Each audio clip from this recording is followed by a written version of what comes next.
think the ability to network with people from all over the globe, it was invigorating. I heard a lot of stories, a lot of success stories for people that I'll be able to take back to my organization. I heard a lot of struggles, again, from people all over the globe that I'm also experiencing. So it's refreshing to know that I'm not alone. We're not in a unique situation, but together we can come up with solutions. We're stronger as a team.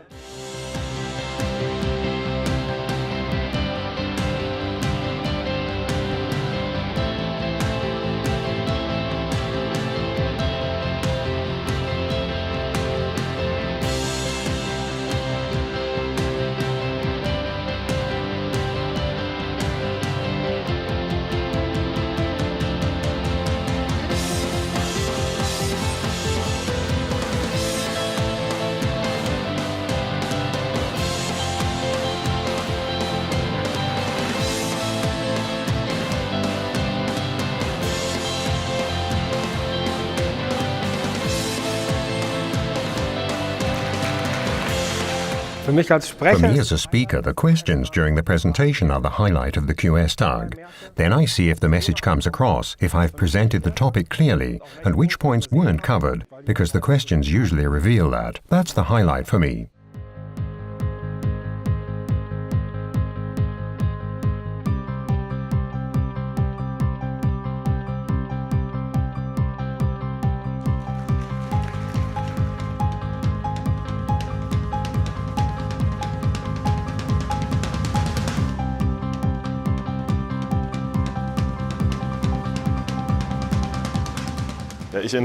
Well, for me, the motto means that continuous everything isn't only a matter of development and supply, but we also test everything continuously the whole time, and we have to be involved, be attentive, and keep an eye on what happens.